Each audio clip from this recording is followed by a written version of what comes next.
Disaster Management Minister Anita Ma'am, Gaurava, Vice Chancellor of Andhra University, Rajsekhar Sir, Gaurava, Mr. Ravi Kumar, Vizag City Police నుండి ఈరోజు ఈ ప్రోగ్రాంలో పాల్గొంటున్న నా all colleagues and మన different school college university నుండి వచ్చిన విద్యార్థులు అండ్ మీడియా పాత్రికేయులు,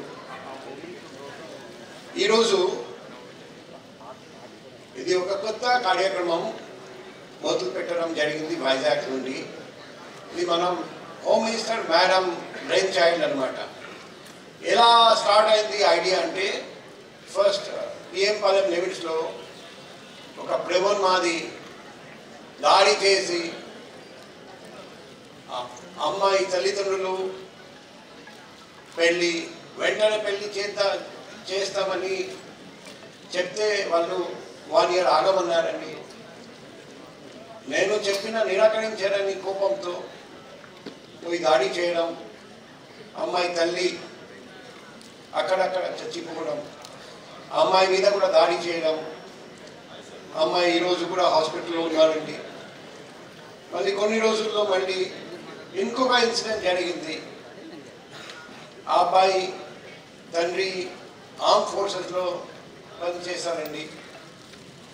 అటువంటి డిసిప్లిన్డ్ క్రమశిక్షణ పాటిస్తున్న కుటుంబంలో జన్మించిన కూడా ఆ అమ్మాయి తల్లిదండ్రులు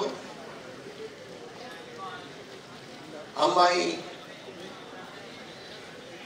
పెళ్లి చేస్తామని చెప్తే నిరాకరించారని అమ్మాయి తల్లి మీద దాడి చేశారని. సో ఈ వరుసగా 2 సంఘటనలు జరిగాయి. అందుకే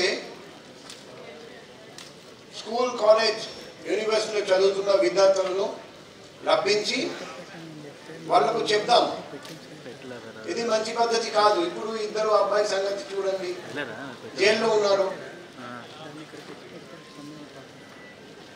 ఆ అమ్మాయి తల్లిని చంపిన నేరస్తుడు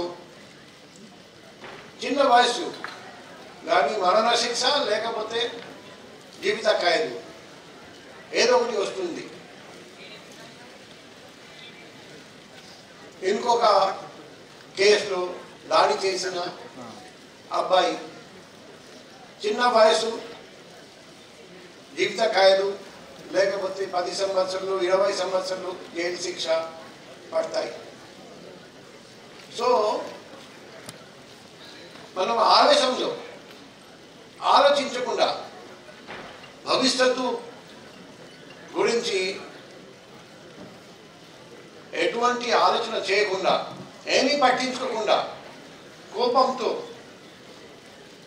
పెళ్ళి చేద్దాం అని చెప్పినా కూడా నిరాకరించారు. అంత ధైర్యమా? ఆ అమ్మాయికి బతకడానికి హక్కు లేదు, ఆ అమ్మాయి తల్లిదండ్రులకు ఈ ప్రపంచంలో బతకడానికి హక్కు లేదు, మేమే చంపేస్తాం అని ఆలోచనతో ఇటువంటి దాడులు చేస్తున్నారండి. మన నగరంలో, మన రాష్ట్రంలో, మన దేశంలో, ప్రపంచంలో కూడా చాలా చోట్ల ఇటువంటి దాడులు జరుగుతున్నాయి. ఇప్పుడు ఆరిజిన్ చూస్తే మనది ప్యాట్రియార్కల్ సొసైటీ.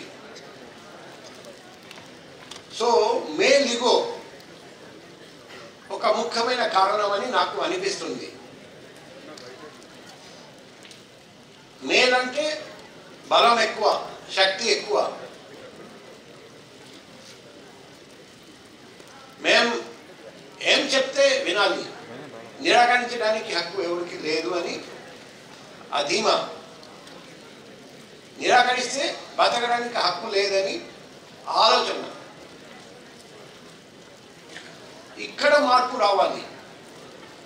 మనం అందరం అర్థం చేసుకోవాలి, ప్రేమించడానికి హక్కు అందరికీ ఉంది. కానీ పెళ్ళి అది ఒక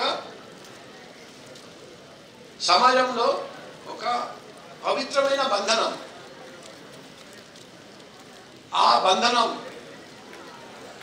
పెట్టాలంటే ఆ పెళ్లి జరగాలంటే అమ్మాయి ఒప్పుకోవాలి, అమ్మాయి తల్లిదండ్రులు ఒప్పుకోవాలి, అమ్మాయి కుటుంబ సభ్యులు ఒప్పుకోవాలి.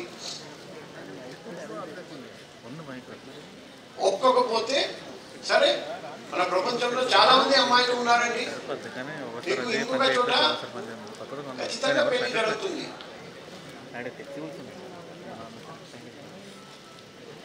ఇప్పుడు నా జీవితం గురించి మాట్లాడతాం. నేను ఒక అమ్మాయిని పెళ్లి చేద్దామని అనుకున్నాను, అమ్మాయి ఒప్పుకోలేదు. నేను ఇప్పుడు వేరే అమ్మాయితో పెళ్లి చేశాము. 2001, ఇప్పుడు 25 years పూర్తి అవుతుంది నెక్స్ట్ ఇయర్. హ్యాపీగా ఉన్నాం. నేను ప్రేమోన్మాదిగా పోయి ఆ అమ్మాయి ఎందుకు ఒప్పుకోలేదు, అమ్మాయి మీద దాడి చేద్దాం, అమ్మాయి తల్లిదండ్రుల మీద దాడి చేస్తాం, అట్లా చేయలేదు. అందుకే నేను ఈ పోస్ట్లో ఉన్నాను. ఆ రోజు అలా ఆలోచించకుండా దాడి చేస్తుంటే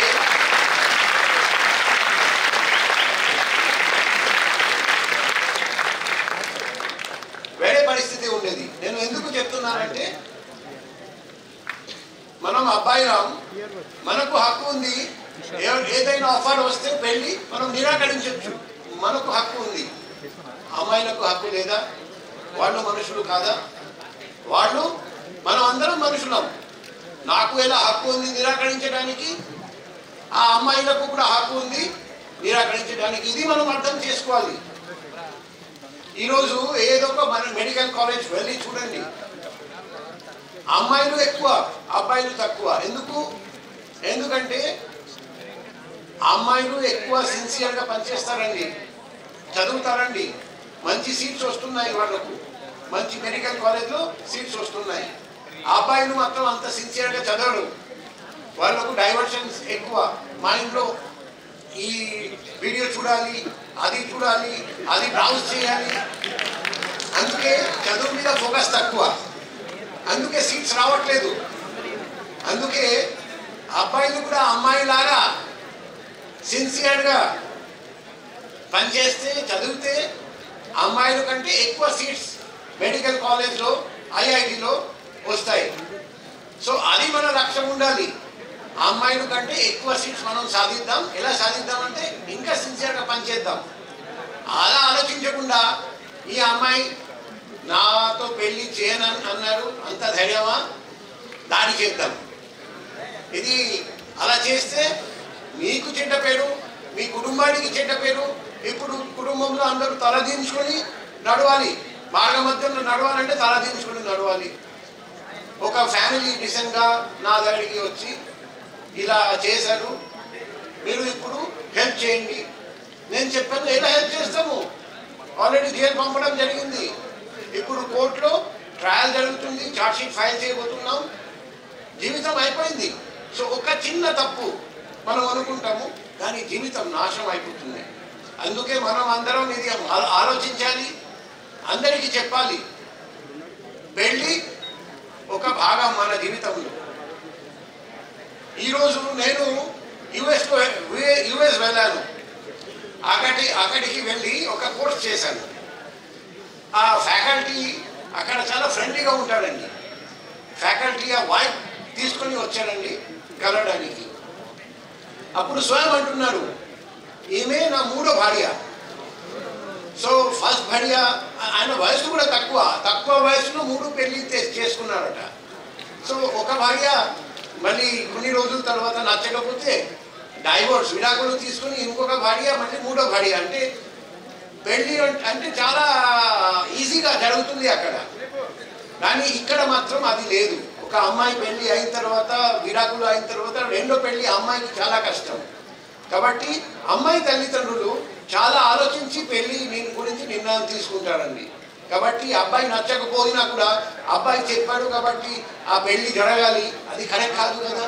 మీ చెల్లెల గురించి ఆలోచించండి. చాలా మందికి మీ అక్క చెల్లెలు ఉంటారండి, మీకు ఆ అబ్బాయి నచ్చకపోయినా కూడా మీ అక్క చెల్లెలు ఆ అబ్బాయితో పెళ్లి చేయాలా, అది న్యాయమా, అది ధర్మమా, అది కూడా మనం ఆలోచించాలి.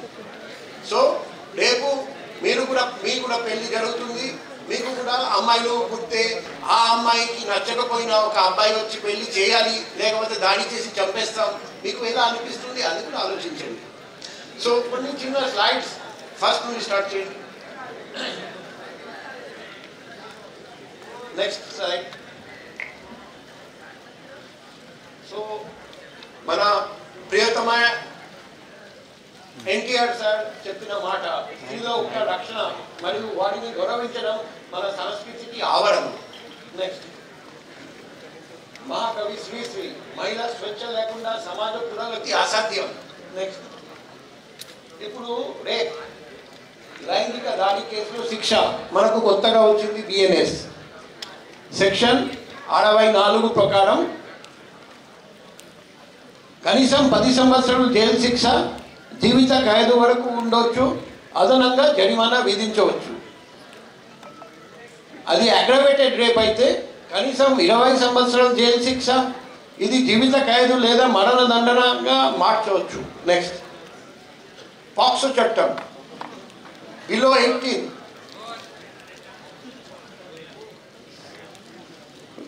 అమ్మాయి వయస్సు బిలో 18. ఇప్పుడు చాలా మందికి తెలియదు, రీసెంట్గా ఒక ఫిల్మ్ వచ్చింది నెట్ఫ్లిక్స్లో.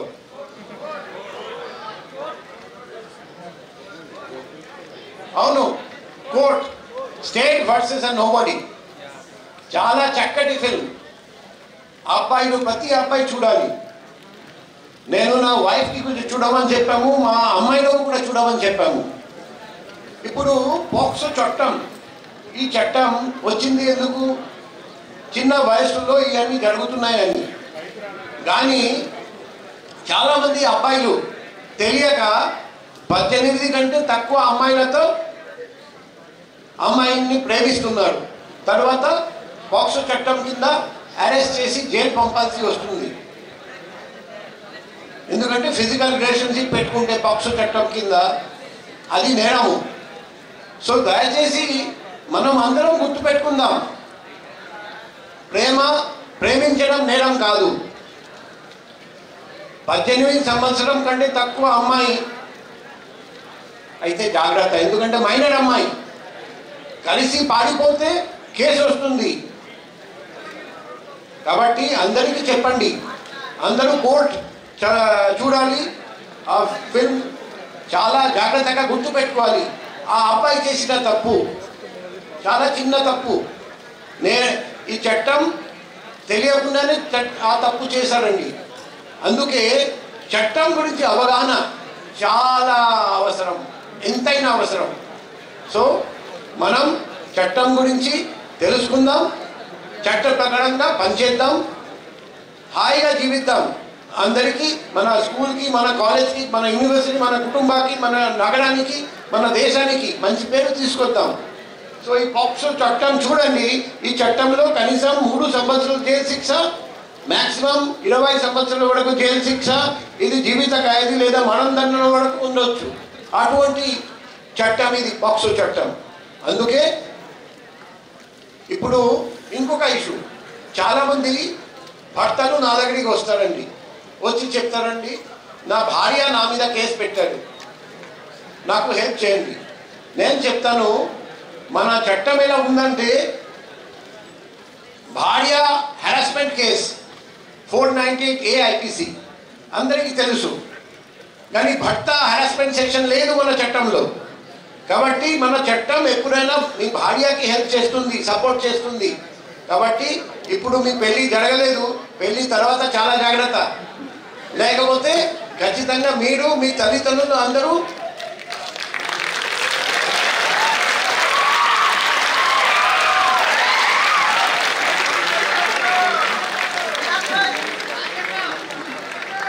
సో నేను కూడా పెళ్ళి జరిగిన తర్వాత నుండి వైఫ్తో అప్పుడప్పుడు అడుగుతూ ఉంటాము, నా మీద కేసు పెట్టొద్దు, ఏం చెప్తే చేస్తా. Okay, next line. ఇప్పుడు కొన్ని పాయింట్స్ గురించి మాట్లాడతాం. ఫస్ట్, మీకు పురుషత్వం అంటే ఏమని అర్థం అయింది? పురుషత్వం, మేల్నెస్, మ్యాస్కులినిటీ అంటే ఏంటి? ఎవరైనా చెప్తారా, మాట్లాడతారా?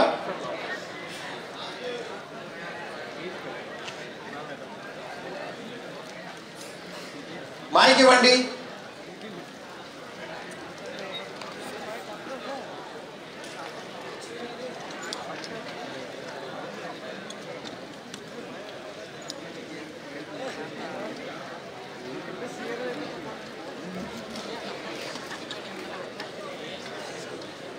Good morning. ఇప్పుడు నిశ్శబ్దం హింసను ప్రారంభిస్తుందా? మీ అభిప్రాయం కావాలి. ఎవరో మాట్లాడండి, మీ అభిప్రాయం.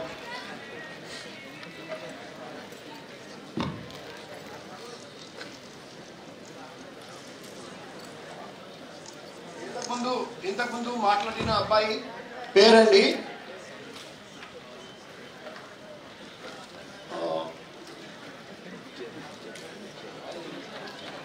అనిల్ కుమార్, అనంతపురం నుండి వచ్చారండి అనిల్ కుమార్. నెక్స్ట్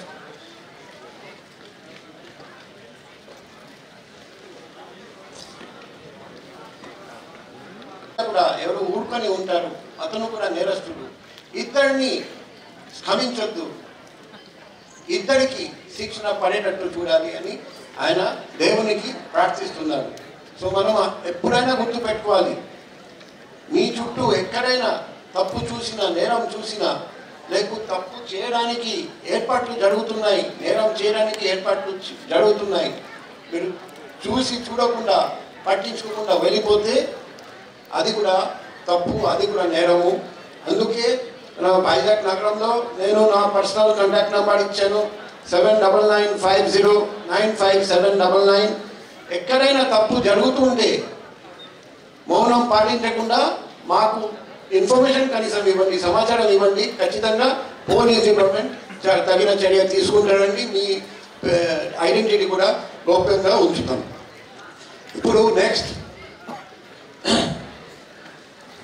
శక్తి అసమతుల్యత హింసకు ఎలా దోహదపడుతుంది? మీ అభిప్రాయం మీరు మాట్లాడతారని.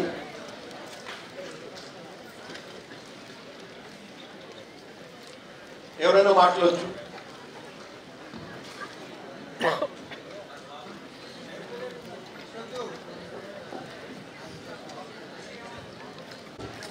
నువ్వు ఒక్కసారి వెంటాడితే వీధి కుక్కల్లాగా పారిపోతాడు. నువ్వు ఒక్కసారి ధైర్యం చేసి చూడు అని రవీంద్రనాథ్ ఠాగూర్ రాసిన కవిత మనం ఎప్పుడు మర్చిపోకూడదు. మనం భయపడుతున్నాం, అనవసరంగా భయపడుతున్నాం. మనం భయపడితే మీ మీద దాడి చేయడానికి ప్రయత్నం చేస్తున్న వాళ్ళు ఇంకా ధైర్యంగా దాడి చేస్తారు. బ్లాక్మెయిల్ చేస్తున్న వాళ్ళు ఇంకా ధైర్యంగా బ్లాక్మెయిల్ చేస్తారండి. అందుకే మనం భయం పడకూడదు, మనం అందరికీ ధైర్యం చెప్పాలి, ధైర్యంగా ముందుకు రావాలి. చూడండి, వీధి కుక్కల్లాగా పారిపోతారని నేను గ్యారంటీగా చెప్తున్నాను. నెక్స్ట్, మాట్లాడి ఉంటే బాగుండు అని అప్పుడు మౌనంగా పోయాను. ఈ ఫీలింగ్ మీకు ఉందా? అప్పుడు మాట్లాడి ఉంటే బాగుండేది. నేను ఆ వ్యక్తి మీద దాడి చేస్తే అది తప్పు కాదు, నేరం కాదు. అదే మాదిరిగా నా ఇంట్లో ఉన్న సామాన్లు తీసుకెళ్తున్నాడు దొంగతనం చేసి, మనం ఆ వ్యక్తిని ఆపి బంధించడానికి హక్కు ఉంది. కానీ చంపడం అనవసరం. అప్పుడు మీరు చంపేస్తే వాళ్ళను, అప్పుడు అది నేరము. మీరు అర్థం చేసుకోవాలి, ఆ తప్పు ఎవరైనా చేయబోతున్నారు, ఆ తప్పు చేయకుండా ఆపడానికి ఫోర్స్, బలం, అది మీరు యూజ్ చేస్తే కమెన్సురేట్ ఫోర్స్, అది నేరం కానే కాదు. అవతల వర్గం మీ మీద కేసు పెట్టినా కూడా మేము అది ఫాల్స్ అని రిఫర్ చేస్తాం. మీకు ఎటువంటి భయం ఉండదు. తప్పు ఆపడానికి, నేరం ఆపడానికి మీరు కూడా, పౌరులు కూడా పోలీస్ లేని చోట పోలీస్ లాగా పనిచేయాలి. వెంటనే పోలీస్కి సమాచారం అందించాలి. ఇప్పుడు మన నగరంలో చాలా చోట్ల సీసీటీవీస్ ఉన్నాయి. ఆ సీసీటీవీ ఫుటేజ్ పరిశీలిస్తే తెలుస్తుంది, మీరు తప్పు చేయలేదు, ఎవరైనా నేరం చేయడానికి పోతే ఆపారని మనకు తెలుస్తుంది. మీ మీద మీకు ఎటువంటి ప్రాబ్లం ఉండదు. ఆ సీసీటీవీ లేని చోట మేము డ్రోన్స్ పెడుతున్నాం. ఇప్పుడు ఆల్రెడీ రీసెంట్గా 2 డ్రోన్స్ తెప్పించాము. అది నూతన డ్రోన్స్, అది రాత్రి కూడా పనిచేస్తుంది. ఇంకా డ్రోన్స్ తెప్పిస్తున్నాం. రాబోయే రోజుల్లో 100% మన వైజాగ్ నగరం సీసీటీవీ కానీ డ్రోన్ ద్వారా కవరేజ్ ఉంటుంది. మీరు ఎక్కడ ఇటువంటి నేరం జరుగుతూ ఉంటే మీరు ఆపడానికి పోతే మీ అది డ్రోన్ ఫుటేజ్లో కనిపిస్తుంది మీరు తప్పు చేయలేదని, ఆపడానికి వెళ్ళారని. మీకు ఎటువంటి పోలీస్ తరపున ప్రాబ్లం ఉండదు. మిమ్మల్ని పిలిపించి సభముఖంగా గౌరవిస్తాం. Thank you. నెక్స్ట్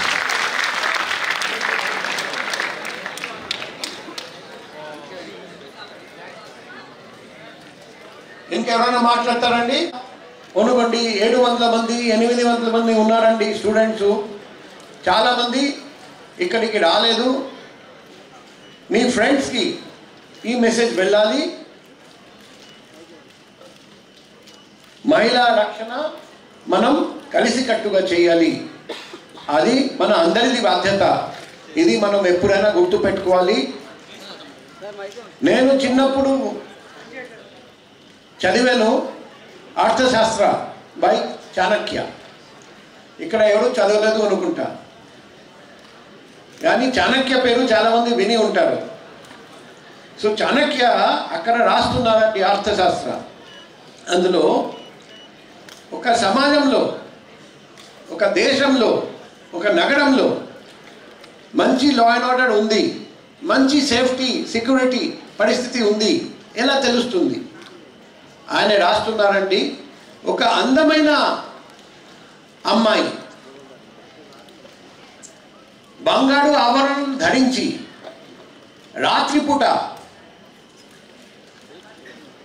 నగరంలో నడిచి వెళ్తూ ఉంటే ఎటువంటి ఇబ్బంది రాదు ఆ అమ్మాయికి. అటువంటి పరిస్థితి మనం తీసుకురాగలిగితే అదే సేఫ్టీ, అదే సెక్యూరిటీ, అదే లా అండ్ ఆర్డర్. అది ఎప్పుడు విలువ అవుతుంది, ఎప్పుడు సాధ్యం అవుతుంది?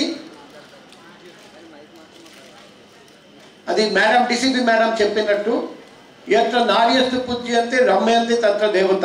అది ఎప్పుడు మనం మగవాళ్ళం, మనం మహిళా భద్రత కోసం కలిసికట్టుగా పనిచేస్తేనే అటువంటి సేఫ్టీ సెక్యూరిటీ మనం మన నగరంలో, మన రాష్ట్రంలో, మన దేశంలో ఎన్ష్యూర్ చేయగలుగుతాం. సో ఈరోజు ఈ ప్రోగ్రాంలో పార్టిసిపేట్ చేసిన తర్వాత, పాల్గొన్న తర్వాత మీరు you will all be custodians of ladies all around you. ఆడవాళ్ళు, మీ చుట్టుపక్కల ఉన్న ఆడవాళ్ళు ఎప్పుడైనా వాళ్లకు ఏదైనా ప్రాబ్లం ఉంటే మీరు కాపాడతారని నేను ఆశిస్తున్నా. పోలీస్కి సమాచారం ఇస్తారని ఆశిస్తున్నా. పోలీస్ కూడా మీకు 24/7 ఆడవాళ్ళ రక్షణ కోసం కలిసికట్టుగా మీతో కలిసి పనిచేస్తారని హామీ ఇస్తున్నా. సో ఈరోజు ఈ ప్రోగ్రాంలో పాల్గొన్న అందరికీ చాలా థ్యాంక్స్. అందరికీ ధన్యవాదాలు, కృతజ్ఞతలు, అభినందనలు.